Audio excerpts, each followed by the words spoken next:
साथियों, सभी को मेरा सादर नमस्कार। खेती और प्रकृति के चैनल के माध्यम से एक बार फिर आज मैं आपके सामने हाजिर हूँ। आज मैं आपके बीच हरी खाद के विषय पर चर्चा करूँगा। कृपया मेरी बात को ध्यानपूर्वक सुनें।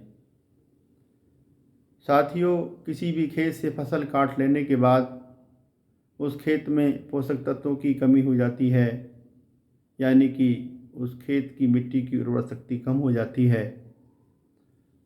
अपने खेत की मिट्टी की उर्वरा शक्ति को बढ़ाने के लिए, अपने खेत में पोषक तत्वों की उपलब्धता को बढ़ाने के लिए और आगे बोई जाने वाली फसलों की उत्पादकता को बढ़ाने के लिए हम अपने खेतों में हरी खाद की फसल की बुआई करते हैं।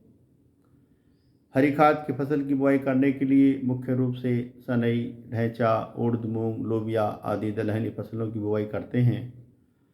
और फसल की बुआई करने के 35 से 45 दिन के बाद या फसल में फूल आने की अवस्था पर या फूल आने से पहले फसल को हैरो या कल्टीवेटर से क्रैश करते हुए जुताई करके फसल को खेत में सड़ा देते हैं।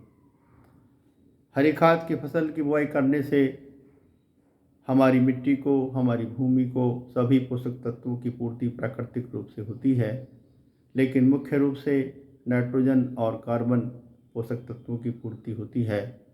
हरी खाद की फसलों की जड़ों में छोटी छोटी गांठें होती हैं, जिसके अंदर सहयोगी जीवाणु होते हैं, जो वायुमंडल वातावरण में उपस्थित नाइट्रोजन को अपने फसल के पौधों को उपलब्ध कराते हैं और उससे हमारी भूमि की, हमारी मिट्टी की उर्वरा शक्ति बढ़ती है।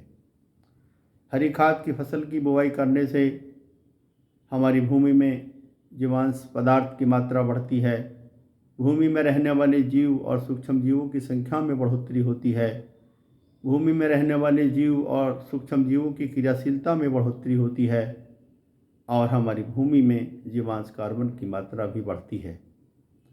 हमारी भूमि के भौतिक, रासायनिक और जैविक गुणों में सुधार होता है। भूमि में पानी को रोकने और सोखने की क्षमता बढ़ जाती है। भूमि भुरभुरी हो जाती है। भूमि में पौधों की जड़ें नीचे तक विकास करती हैं, नीचे तक पहुंच जाती हैं और भूमि में पहले से पड़े पोषक तत्वों को आसानी से ले लेती हैं। भूमि में जो भी फसल हम बोते हैं उसमें कीट एवं रोगों का कम से कम प्रकोप होता है। हमारी फसल उत्पादन लागत में कमी आती है और जो फसल हमें प्राप्त होती है वह गुणवत्तापूर्वक और अच्छी होती है।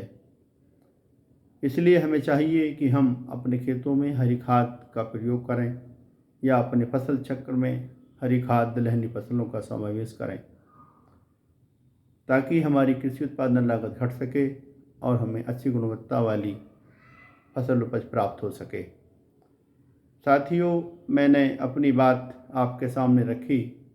यदि आपको मेरी बात अच्छी लगी हो तो आप मेरी इस वीडियो को अपने दोस्तों में, अपने साथियों में शेयर कर दें और हमारे इस खेती और प्रकृति के चैनल को सब्सक्राइब कर लें, ताकि आगे आने वाली हमारी वीडियो आपके पास आसानी से पहुंच सकें। धन्यवाद।